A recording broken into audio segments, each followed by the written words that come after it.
Hey, and welcome to episode 106. Happy holidays, everyone. Meeple to Meeple.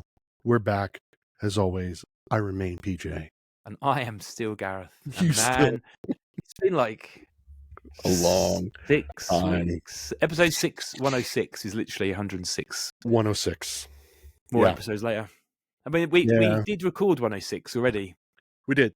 And we had a bit of a technical problem, which was supposed to be kind of our leading up to Christmas. Yeah. And then I've been off. I had to go to the hospital and have keyhole surgery, and that's it. And then Christmas got in the way. New Year's celebrations, and here we are. Well, yeah, it's first week. Happy New Year, by the way, and Happy to our New Year. listeners. Happy I New hope Year, everyone had a good everyone. Christmas. Yeah. It's been crazy. I spent a lot of it riddled with worry because my friend, my brother, my mate, Gareth, had surgery on his knee, and I'm like, still can't drive. And then you mentioned that, so I'm thinking your pain would be in your knee after a surgery. You were complaining about pain in your calf. Honestly, my knee. I stopped taking painkillers after the second day, and then I think maybe a little bit too much board gaming because I had. Is that what it is? At home. Yeah. You're supposed to keep your leg elevated, and people just came to play games. So we played. And so there were a couple of days when I think while it was elevated, it probably wasn't elevated enough. And my calf swelled up to like an elephant's leg, which then I think I pulled a muscle in my calf. Yeah, and it just tender. It was, really bad. But anyway, it's been 3 weeks and I'm up and about. We're walking around. I just can't drive for another month. So when you told me that your calf had swollen and you had problems, so to let you know where my brain went, I went dark. I was like, Gareth's going to die. He's got a blood clot in his leg. But seriously, at one point I thought that deep vein thrombosis. Yes. I'd phone the hospital. I was like, can you just let me know whether these symptoms are anything I should worry about? And they went through all the questions and they said, no, you're fine. Anyway. Yeah. Wow. But I'm several thousand miles away and I can't see you, so I worry. Yeah, you can worry. That's what I do. Nobody else did. I played board games. And played quite a lot of PlayStation. That's relatively. I couldn't sit down and play games for a bit because I just couldn't get comfy. Right. So there wasn't as much game playing over Christmas. We'll cover games in a minute what we played, but not as much game playing as I would have wanted. Right. Because some days I thought, Gareth, you should probably just sit and rest. So we got in a lot of games. We got in time with our family. Well, with Katie's family. Then we had time, just the two of us, where we got in a lot of games. And I'm happy to say that for the first time since we started recording them, Katie and I played every game in our collection. 100% of our entire collection hit the table in 2024.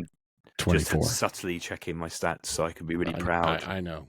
But before everyone starts freaking out and feeling guilty because they haven't played all their games, we only have 276 games in our collection. So I know many of you, our listeners, and Gareth included, you have a lot more games than that. So I'm just saying, for us, every year, and the clock started back on January 1st, we want to play every game at least one time. We could play more than that, but we want to hit it once. And we did 100% this year. The year before, in 2023, we were at 98. In 2022, we were at 96. In 2021, when we started recording these stats and made this kind of annual commitment, we were only at 93%. So we've gotten better, and we finally succeeded. I did 22. 22%. But of a net collection of 800 games, that's nearly the same as you. Right. So, I must try harder. You'll be good. Yeah. Good news is that we're 5 days into the year. Yeah. And I've done 1%. Well, what are you on? 5.2%. Yep. We have played 15 different games. Now, this is not plays. These are just titles, right? Yeah. 15 different games have hit our table in the last 5 days. I've played 10. Yeah. I'm quite proud of that, actually. Now I say that out loud. That's pretty good. 10 different titles? 10 different games. Yeah. That's pretty good. That's pretty good. And that's only in like 3 days because we didn't play games until yesterday, I think. Yeah. I messaged you, I think it was December 27th. I messaged you to let you know that we had played 100%. And it was Far Away by Cherry Picked Games. 3 days to go. Yeah, 3 days. You could have done more. I did. Yeah. So Cherry Picked Games, Far Away was our last game.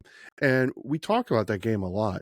We love that game. You sent that game to me several years ago. It's on my pile of games to get out to play in this quarter. The problem is I really wish that Cherry Pick Games would get together with Folded Space and make an insert. It needs organization. Yeah, I open the box and go, oh, it's just baggies and baggies. And baggies. Yeah. 3D printer. Yeah. I don't have that. That's on my list of things I'd like to buy this year. Oh. I've done my research. I know which one I want to buy. Maybe we need to try to work on getting a sponsor for the show. Who could give us a 3D printer? Who could get us a 3D printer? Yeah, each. Yes, yeah. each. Absolutely. Because we have two markets. We've got a European and American market we've got to work on. 3D printer would be I'm quite interested in the 3D printer. But yeah. We'll have to wait and see. Yep. It's not cheap. So we're gonna. I guess we're just going to do a recap of the last 6 weeks. My plan was to talk about some of the games we got for Christmas. Yeah. Some of the games we've played over Christmas. And then we're going to do last year we did a really good episode, one of our most popular, which was Reflects and Projects. We're going to do that either next week or the week after, which is looking back in 2024. Yep. And then looking forward into 2020, into this year and what's coming up. Right. Ryan, where do you want to start then? That's a good question because there's a lot for us to talk about. Why don't we talk about one last thing? Let's talk about culling of games. We did an entire episode about it last year. I think that's the last stat. How many games did you cull from your collection? I'm going to make a guess over 50. Over 50. Maybe more. I could probably, when you fill the space, I could look on here. I don't think... We culled 35 different unique titles last year in 2024. Sold them at used game sales at Titan Games here in town. Maybe did trades with people, giveaways, things of that nature. So there was 35 different titles. What I like about our annual commitment to playing all of our games every year is it gives us an opportunity to evaluate each game and say, why is it November? And we're just now playing this game. Yeah. Right. Yeah. Now sometimes that's just logistics, right? All our Halloween themed games we save till October anyway, so that's fine. But it's like, why is it not hitting the table? Sometimes, I'll be honest with you, sometimes we get into March and we're playing a game and we're like, this game is no longer satisfying. Do we want to cull it? We currently have, I've taken it out of rotation. So in that 276, it's no longer in there. We still own it, but we've taken it out of our collection.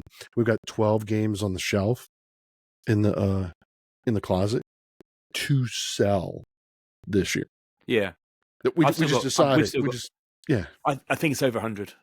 Yeah. Scan down. Over 100 games are sold. I mean, I've been vicious. And then I stood up earlier because we got a lot of games. I've been finding rare games I'll be looking for for ages. I've acquired 2 Grail games just by luck. What else you do when you're sitting down on your bum all day? Right. And so even earlier today, I stood up and went, I've got another cull in me. I could just feel another purge coming. Yeah. So I reckon there's about 100 in here, which reminds me, I saw one yesterday, which I need to go and box up. Oh, yeah. Okay. I'm writing that down. I'll remind myself of my drop pen. But box up game that I sold yesterday. So I think selling's been a real theme. I think cleansing out the games collection, making space. The games room is currently the floor is not visible. No, that's not good. No, that's not good. And I've just scattered them because I can't bend down properly. I'm not really tidying up. I'm just kind of got little stalactites, mites, whichever way around it goes, mites going upwards. Right. Which is that anyway. Yeah. Yeah. Wow. I've done some good selling. So what did you of the games that do you want to talk about games you played over the holidays, or do you want to talk about games that you purchased or received over the holidays? Let's do playing. Let's do playing. Let's do playing. I mean, my favorite game over Christmas was SETI. Yeah. Not giving any hints away, but it's high up on my game of the year list. Yeah.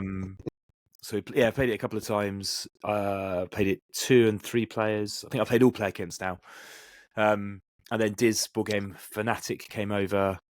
Diz is really good at games, and she raced ahead. And I'm thinking I'm gonna get trounced here anyway. You pulled out the victory. Yeah, came back strong, and just showed how to play the game properly. So I nearly broke the 200-point mark. I think it was like 199. So I was quite pleased with that score. Okay. So yeah, SETI, that was a good highlight. What else have you played? Me looking at my list of other highlights. Oh, I know another one. Okay. So let's see. So over the holidays, what did we play?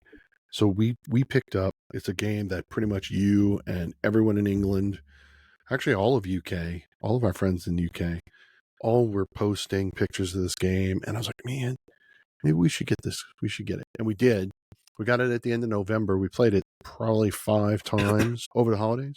And it's Castle Combo. I think I say Fromage. Not yet. Not yet. Not yet. But yeah, Castle Combo is also high on my. That is that's a top game for us this year. It's probably another game. It's another game you and I are probably going to talk about when we do our top 10 of 2024. But definitely good. It's been selected by most people when we've had like a end of games night. What do you play? Castle Combo. Because it doesn't overstay its welcome. It's not quick. Right. It's just nice to. No, it's so good. Finish off the games. The last time we played it was the day after Christmas, I guess Boxing Day for you, right? The 20th. And we had Thea, who on Instagram is perpetually bored. Yep. She came up from St. Louis and she spent the day with us. And that was one of the games that we played was Castle Combo at 3 players. And nice. It was just as good. Yeah. Oh, it scales brilliantly. It's perfect. It's so good. It is so good. I don't know how else to describe it. It's worthy to own. It is a filler game, of course, but it's satisfying. Oh, it's 9 cards. 9. Yeah, 9. Optimal placement. Job done. Yeah. You're just playing cards in a 3x3 grid right in front of you, one at a time, and scoring points. I think it's squeezing out that the cash is often tight. So how do I get the cards to get me the triggers to get me this to then? Yes, there's a lot to it, which is for what is just 9 cards. Yeah, it's that will be in there. Fromage has had a lot of plays. Mm-hmm. I think it sneaked into some of my most played games this year, and it only came out in November. I think we played it 7 times. In a month. Nice. Nice. So we taught Nick Board Game Review UK. I think he's been out and bought himself a copy.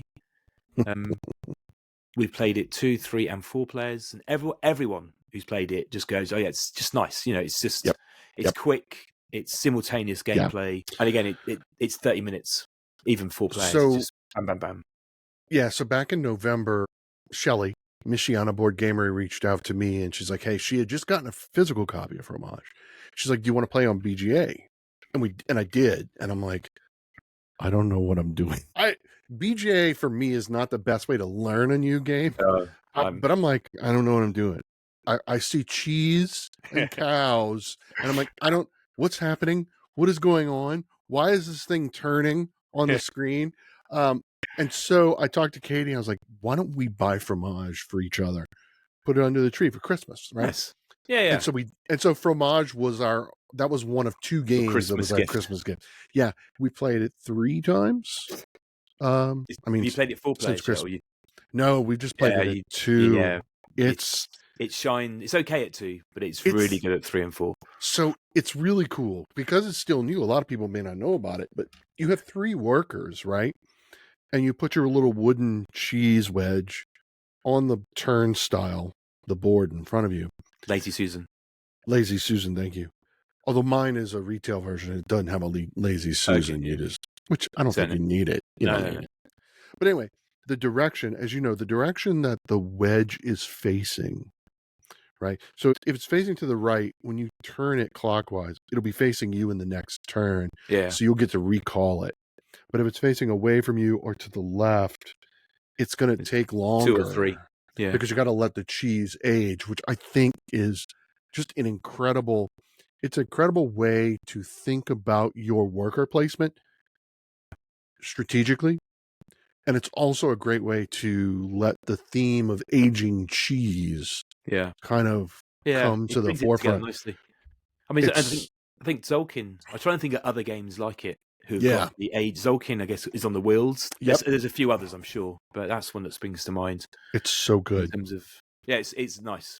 And that's one I wasn't going to back. And I think Gareth, Ice and Dice, talks about it.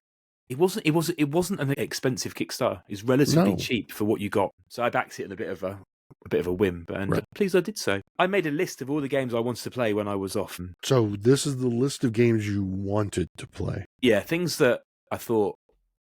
Anyway, I think I did two. I did two. Everyone, get your pen and paper and write these down, because then Gareth's going to tell us which games he actually did play. Yeah. So one was Civolution. Played that today. Okay. Loved it. Mm-hmm. Somebody messaged me on Instagram asking me about it, and I replied saying I'd literally just said I love this game. But that's my kind of game. It's heavy.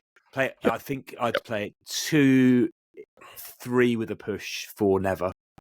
Okay. But that was on the list to play. So was Trickarion. Oh yeah. The magician game. Casting tricks. Apart from a couple of rule gaffes, that was very much enjoyed. The game 3 hours. Obviously, TI, Twilight Imperium. Yep. We got through another year, another 10-hour slog. It wasn't a slog. It just went like that. Yeah, it did go like that. That's what I heard from you and Diz and George. You all messaged me and were like, it always just goes. Yeah. It never... Tried to explain to people that... So we got there at 11. I was a bit late because I had a hospital appointment. Right. And then we spent 45 minutes messing about choosing like our species races, which in hindsight, we could have done that through an app someone sent me. There's a website that does it all for you. Yep. So we started at 1, and I think we finished at about 9:15. Yeah. So I knew this game, right?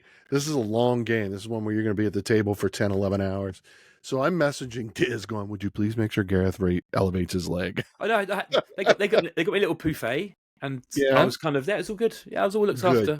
I was well looked after. Yeah, that was good. And then the other games, I don't think I played, but they're all games they're all 8 hour games. They're all like Thief. The games that I'm never going to get to table. Europa Universalis up here. Oh yeah, that's 3 days if you play the whole thing. So it was all stuff on a bit of a wish list, which will remain. On a wish list. And one day we might even just play that game. What's that game? Another game that I saw on Instagram. Yeah. I think it was Tony Bourdelle, who designer of Snowdonia. Right. He has a gathering of chums, a gathering of friends every year. And he then posts about it on his blog on Board Game Geek. And there's a game called Stevens. You posted something about it. Yeah. I never even heard of this. Never heard about it. This is back to I end up buying niche games. So I was like, that looks like my cup of tea. Did a bit of research, put it on my Christmas list. Yeah. And then, Carrie found a copy. And it's based on glass making. So it fits with the whole glass road and, Yep. And it's based in 1750s, I'm going to say. I've probably got that wrong. After the earthquake in Portugal, it's an all true story. A glassmaker called something Stevens went across and started making glass in Portugal, and it's still one of the biggest glass makers, I think, in the world. It's good. First game, no idea what I was doing. Second game, kind of got it. I'll talk about it, I think, when I talk about the summary of the year, but it's Stevens. Yeah. So we were playing, I think you played that yesterday. Yes, we played it last week and then again yesterday. So Katie and I were playing Barcelona. Which is in neighboring Spain, of course, and I realize, but like you had posted that, and I shared that with Katie. I was like, look what Gareth's playing right now in nearby Portugal. I was literally like, glass making. Yeah, I was like, that's really cool.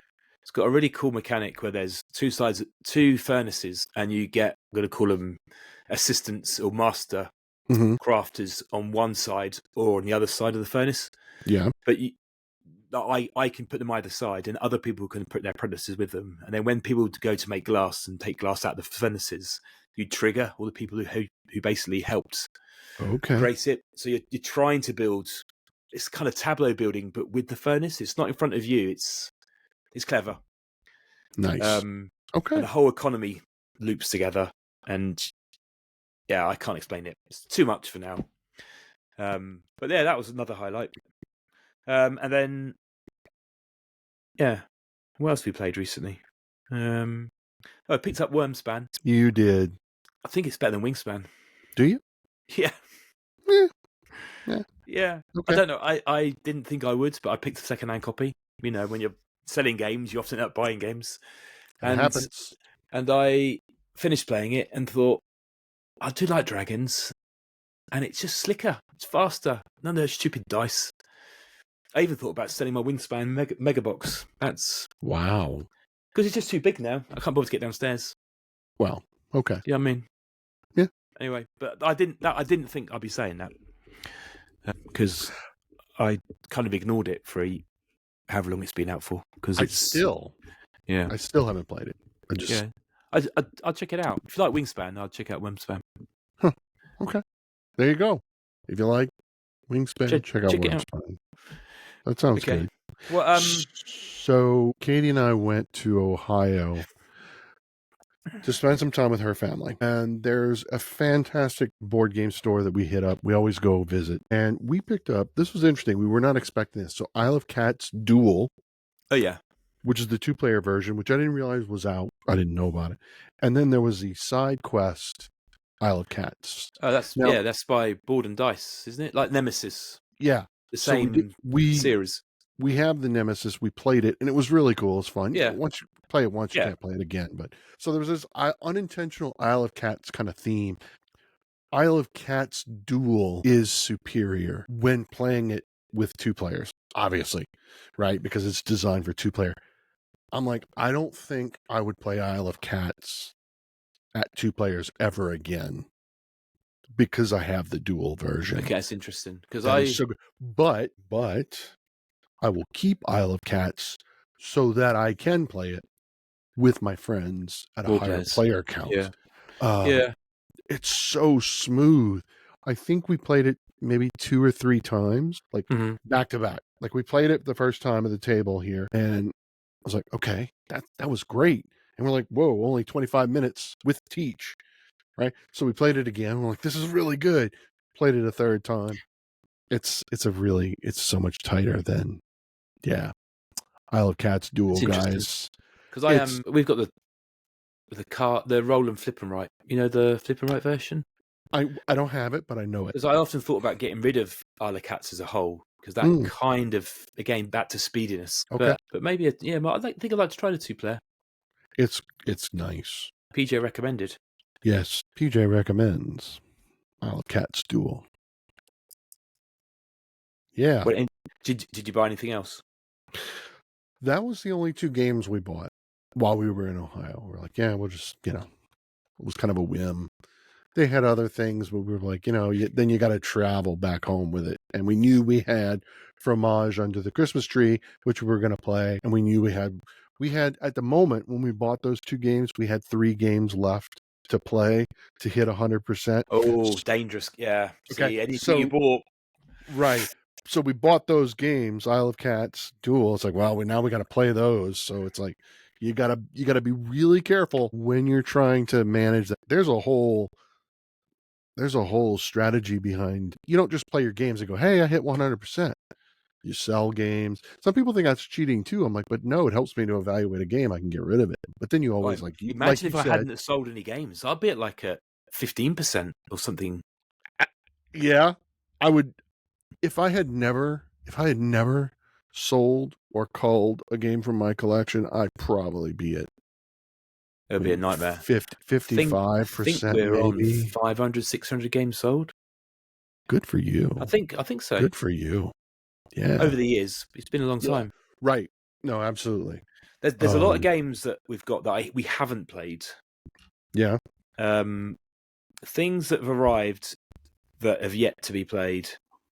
So I've got 2 games which have been on my Board Game Geek wish list for a long time. Well, tell me. And I was having a Board Game Geek.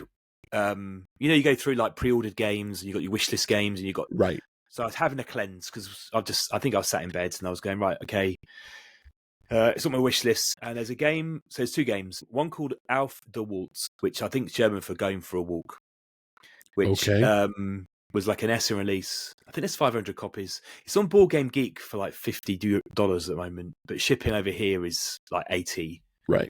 And anyway, somebody had a copy.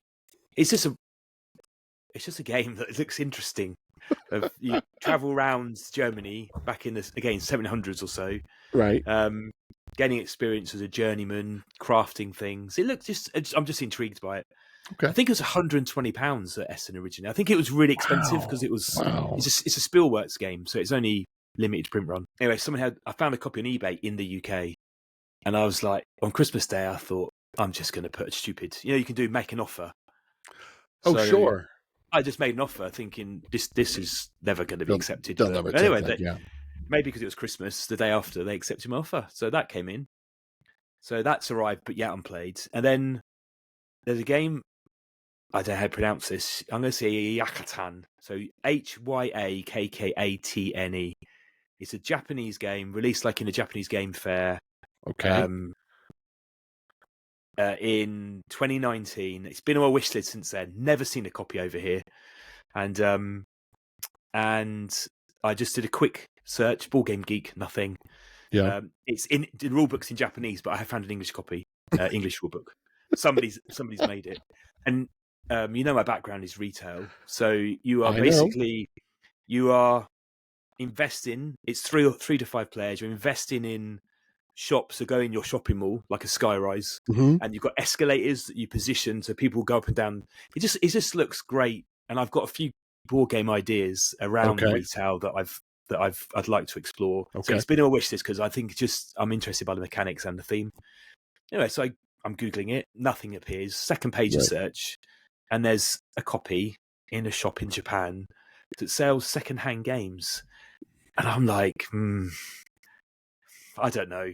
So I Google them, and then like on Reddit, people say they basically sell secondhand, vinyl toys, figures, pop art, that kind of thing. Right. That's And I was like, okay, how much is it? Because it's all in yen. Oh, sure. Yeah. So I'm like 27,000, whatever it was, and it was like 23 quid, and it's free shipping. And I was okay, that can't be free shipping, and it was free shipping to the UK. And I was like, I think it was £25 overall. I was like, £25 free shipping through DHL Express. So I was like, what's to lose apart from 25 quid? And they got loads of good reviews. So that was Christmas Eve, right? Okay. It arrived Friday, as in what? 24th. Wow. For free. Anyway, I get this massive box. The box is like this. Open it up. Wow. Brand new copy. Brand new. Second-hand shop. Brand new. I mean, it's only, I don't know, but it never been opened. So that's arrived. So whatever they're called, can't remember what they're called now, but the second-hand games, they had loads of board games in the shop, but nothing else which that I really wanted. I guess I don't know much about my Japanese board games, but anyone knows good Japanese games, let me know. So that's on the list. And then anything else? Other games? My Board Game Geek Secret Santa. Oh yeah. They gave me Plan to Naboo, which is the kind of Rosenberg and some other designers game, which I've set up and learnt. And then I won Evacuation just before Christmas in the UK's Facebook board game raffle group. Evacuation. Saatchi. What's the designer's name? Someone help me out. You know what I mean? I do. Same designer as Vladimir Suchi. Same games as like Underwater Cities. So we won that. And there's some other games that we've not played, but we had a good haul over Christmas. Good. So just a week before Christmas, we had a Kickstarter that we had completely forgotten about. What was it? Who hasn't experienced this, right? So we backed this. God, what was this? 2022, maybe 23. Tabriz. It's right here. This is her, Tabriz. Ah. You're making carpets in the Middle East, and the board is neoprene, double-sided, edge Deluxe or standard? stitched. Standard. Standard. There's no board. Like, yeah. Just and so you roll it out. And so you're moving you have 3 workers. You move each of them. You're trying to collect resources so that you can make fill these. Feels like viticulture, but you're making rugs. I mean, that's an oversimplification. Worker placement, though. Yeah. But it's worker placement, but you're moving, right? Because you have like these paths on the board, and each of your workers can move up to 3 spaces, but they can't circle back on themselves. So it's not like you take your workers and then you place them. You have to move them on the board. Okay, yeah. And you have 3 of them. That sounds good. And yeah, you can purchase, and each market, whatever's left, the markets get reloaded at the end of every round. And it's cool. It's very cool. That's really cool. It is a beautiful game. I will probably talk about it more in our look back at 2024. So I don't want to talk too much about it, but it was amazing. But it's like a Kickstarter shows up at your door. Who hasn't experienced that, right? I had that yesterday when a whole load of Button Shy games appeared, and Carrie's like, "Oh, these arrived," and I was like, "I have no memory of even backing it." Right. And then I was like, maybe I misclicked this one. I don't remember any of it. Then went looked in Game Found, and there it was. Mm-hmm. You know, sure. Midsummer. There was the 2024 reprint, which has got a game called Pizza Pizza Yum Yum Pizza Pizza. I saw you post about that. Fantastic. Really? Yeah, lovely. 2 players just making pizzas. Really good. So nice. Surprise, because I like Button Shy games, so I just often just back it for whatever that they're doing for the crowdfunding. Right. And that was one I, didn't think much of, and it was very fun. Perfect for going to like the pub or restaurant. There is a Kickstarter, Game Found, which I completely missed. Mm-hmm. That is now there's very little on my Board Game Geek wish list, apart from I think it's 2 or 3, but a game called Inferno, which is around I think it's based on Dante's 7 levels of hell. It was a Game Found thing that I'm intrigued by it, but its deluxe copy is stunning. The retail just looks a bit meh. So hopefully there'll be a reprint. But that's one I'd completely missed. Speaking of a crowdfunding game, I think you and I both have backed the deluxe version. I think it was Nemesis Retaliation. That's gonna when that arrives. When that arrives, you're gonna be like, I forgot about this. Oh my god, yeah, because it's gonna be forgetting it. It's been like I went all in. So did we. It's Nemesis. This will be a wall of Nemesis behind me. I mean, there was so much content. We're gonna have to have a mega. I know. Uber purge. Oh, yeah.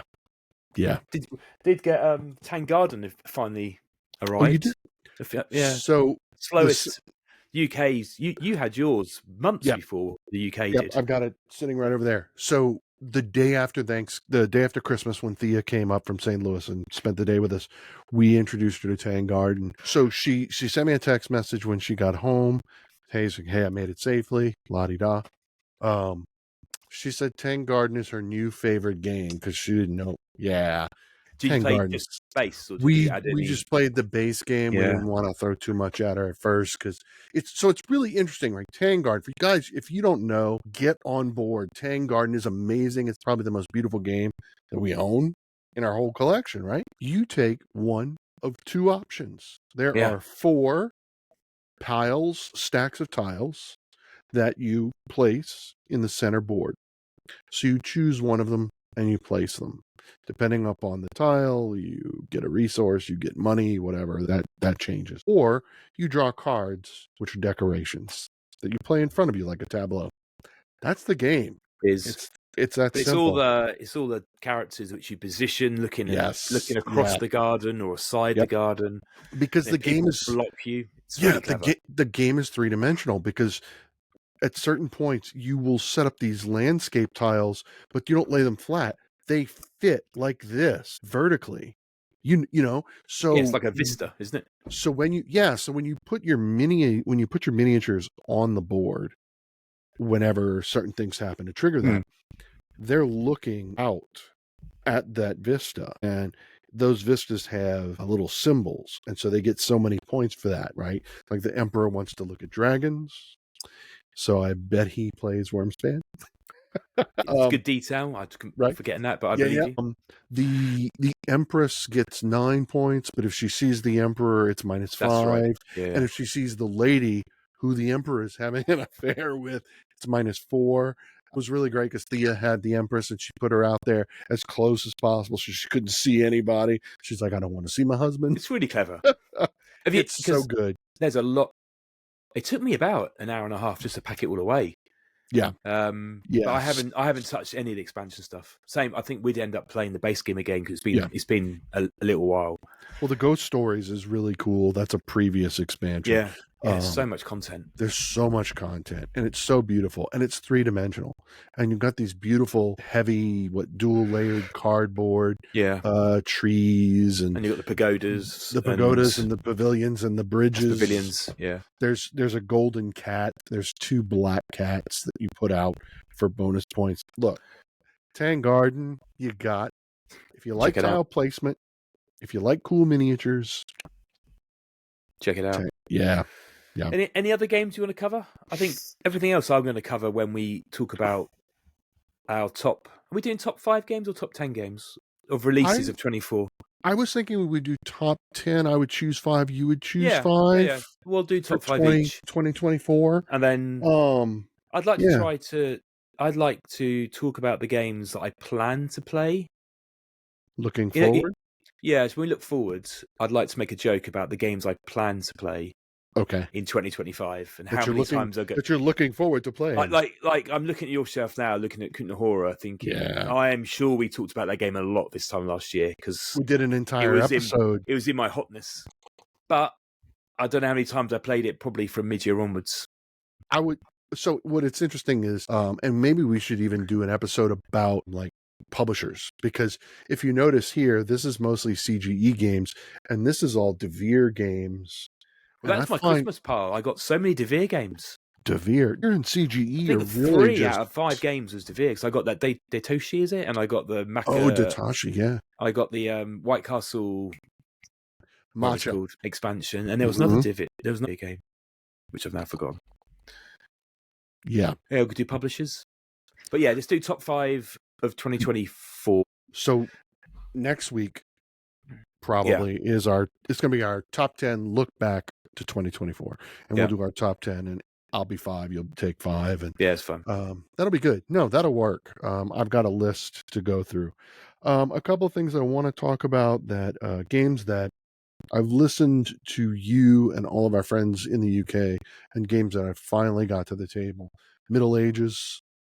Want to mention Middle Ages. We played that. Yep. Yes. Yeah. Okay. So, now that I've been called out, I have to tell you the story. It's a good story. So other listeners may have done the same. Right. So Katie and I are playing Middle Ages, and we've got it set up. And I want to mention that the yellow and the pink riders, the wooden riders, they're male. And that just gets Katie riled up because she likes to play pink. And if she can't play pink, she likes to play yellow. And neither of the riders are female. So she has to play a color other than her favorite because she wants a female. This matters. This matters, guys. Anyway, so we're playing Middle Ages, and we run out of money. We're running, and I'm like, is this a flaw in the game? They didn't print enough money? What's going on? So I messaged Gareth, and I'm like, hey man, because I knew you were sitting at home with your leg up. I was like, dude, we're playing Middle Ages. It's like, whatever. And you send me a picture because no, there's 10s and 50s. I was like, how? I looked at the rules and thought, either I've been playing this wrong since I got the game, or PJ's done something. And so I got up, I hobbled from my chair and got the box and went, photograph. Yeah. This is what's in my box. Okay, so if you have Middle Ages, you know that the cardboard insert has kind of like a little flap. And that's where our 10s and 50s were. And we didn't look. It's amazing. So now we look and we know we've got enough money. I was like, we've never run out of money. And there's a lot of money flowing around. So I thought, well, maybe I've scored this wrong. Maybe I've missed, you know. Anyway, it turns out, check under your flaps. You've got to find the money. So you've got to find the money. Yeah, well, it really is. Put the 50s and whatever it was, the 50s and the 20s, whatever it was, in the visible, and the hidden ones, 1s and 5s. Then people might have gone hunting. Yeah. Okay. Shall we call it wraps then? I think we should. I think we're good. Episode 106 in the bag.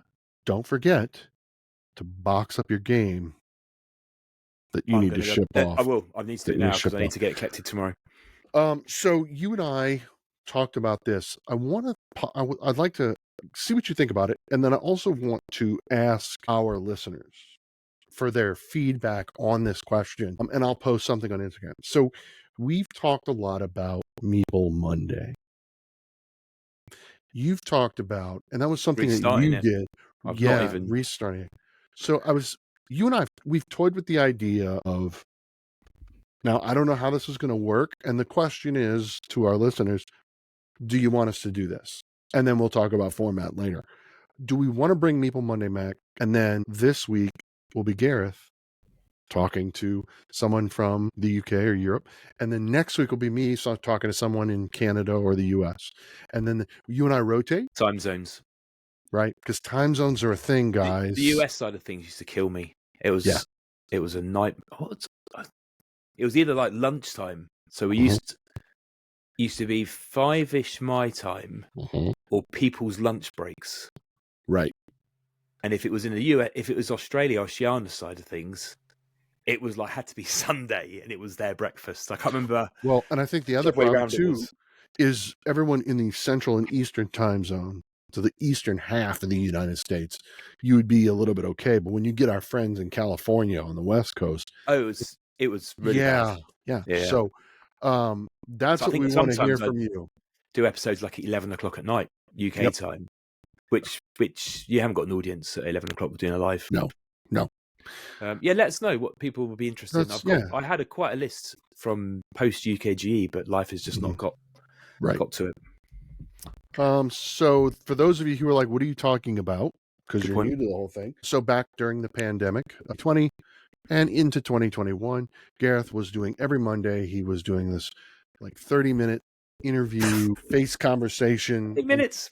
Well, until I came along, and then I think I killed 3 it. Hours. You broke me. But you had 10 questions that you had written in advance. We'd send it to you, and then we just talk about you and getting to know you. And I've refreshed the list. I've revised it. I revised the question bank. I don't know about. I think Gareth would agree with this. I think we want to bring it back because the tagline of the podcast is uniting players around the world, and what better way to do that than to feature all of you. I used to, honestly, but the best, it was really nice thing through lockdown. It was just really good talking to, at the time, people that we just met on Instagram. Right. And we're that, 3 years later? Must be. Those people, I still talk to. Most of them I've now played with, I've met in real life. Yeah. Absolutely. For games, it's games. There's not everyone. It's quite a US guys haven't, but it would be cool if we could get it like a virtual map that we could like color in who we interview. I'm going to get that done. I'll go and do the previous. I think there's about 40 episodes. We got about 40 episodes out of the way. Yeah. There was even season 1, season 2. This was going to be season 3. So season 3 will be a little bit more organized. You've got a partner now in me. Easier. Okay. So let us know what you think. Do you want us to do it? And does that sound like a good idea of us splitting up the globe, as it were? I think it's a good idea. Yeah, I do too. Time zones are a nightmare, but we'll figure it out. So, okay. So thanks for listening. Thanks for listening. Good to see you, PJ. Happy Christmas, New Year, and I'll see you next week. Bye, everyone.